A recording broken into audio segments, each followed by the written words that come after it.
Welcome to Thunder Off Script, a podcast for lovers of freedom.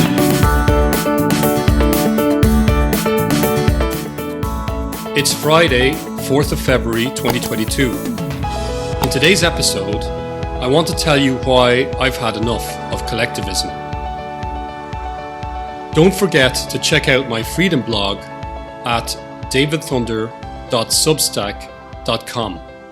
In many of my writings, I've highlighted the failure of public officials to ground policies in sound scientific evidence. But there's a bigger issue at stake, namely the type of society we want to live in. Do you want to live in a society in which you can be asked for your ID and health status just to go for a coffee? I certainly don't. 2 years ago, it was bad manners to ask someone about their vaccination schedule or health history. Now, people are obsessed with the vaccination status of their neighbours, and people are held hostage in Canada because they haven't accepted an experimental vaccine. In a community, every individual is valued for his own sake and trusted to make responsible decisions. In a collective, every individual is dispensable, a producer or disease vector or taxpayer, and nothing more. In a community, social problems are managed through horizontal cooperation.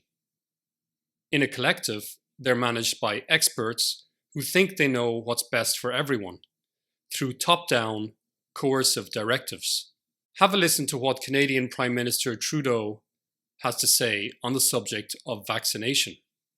The way through this pandemic is by getting everyone vaccinated.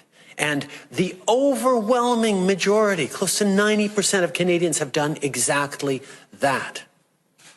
The small fringe minority of people who are on their way to Ottawa or who are holding unacceptable views that they're expressing do not represent the views of Canadians who have been there for each other, who know that following the science and stepping up to protect each other is the best way to continue to ensure our freedoms, our rights, our values as a country. This is a classic example of collectivism in action. Trudeau calls for everyone to be vaccinated and suggests that dissenters are bad citizens. In short, one size fits all. Notice that he gives no consideration to variations in risk or medical history. He gives no consideration to the immunity conferred by prior exposure to COVID-19. In short, he gives no consideration to the personal circumstances of the individual who has to make responsible choices about his or her own health. This is a classic mark of a collectivist, hierarchical and technocratic mentality. Following the science for Trudeau means blindly doing whatever the experts tell you and paying a mighty high price for daring to reach a different conclusion. The experts that Trudeau wants you to follow are, of course, his hand-picked experts, his favourite experts, not experts who disagree with him. Collectivist governments rely heavily on expertise as a source of legitimation, but notoriously they are very selective in the experts they turn to. They turn to experts who will confirm their own narrative and their own policy choices, and that is exactly what Trudeau has done. I'm tired of living in a collectivist society. I'm tired of being coerced to mask for no good reason. I'm tired of getting turned away from restaurants and coffee shops for no good reason. I'm tired of being lectured by people who know nothing about my health and history, about why I should be vaccinated. And I'm tired of paying for useless PCR tests at the airport when I'm in perfectly good health. On my blog, you'll find critiques of the science behind policies, COVID policies and measures. But for now, I just want to highlight the kind of society that we're becoming. Forcing healthy people to wear masks, forcing healthy people to test at airports, pressuring people to take a vaccine knowing nothing about their health history.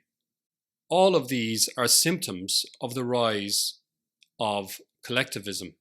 The type of collectivism that before this pandemic I associated with places like communist China, not Western democracy. The defining features of life in a collective are the following: wide acceptance that cookie-cutter solutions are better than tailored, individualized solutions. For example, one vaccine schedule for everyone, regardless of age or health. Distrust between rulers and citizens. Distrust between citizens who are even willing to betray each other to public authorities for breaking silly rules. An ever-expanding police state. The increasing regulation of private life, including life in the home. The sacrifice of the individual to collective interests as interpreted by an expert class. Profound contempt for individual prudence and choice, including the prudence and discretion of physicians. A growing acceptance of censorship, as we've seen in the calls for Joe Rogan to be censored for daring to interview a controversial figure. And blind, irrational obedience to authority, as we see in Spain when people, almost everyone, wears masks outdoors just because Pedro Sanchez and his friends tell them to. To live in a collective is to live in a waking nightmare in which the ideal of a free and open society is replaced with a technocratic tyranny in which your most intimate actions are monitored and verified for public approval. To live in a community, on the other hand, is to live your life in an atmosphere of trust and civility, not looking over your shoulder, not wondering if you'll be berated for lowering your mask. We need to keep fighting against this nonsense. We need to keep fighting to recover a way of life in which individuals are not just numbers or disease vectors, but human beings to be cared for and respected in all their uniqueness. Thanks for listening. Stay tuned for our next episode, and don't forget to check out my blog at davidthunder.substack.com.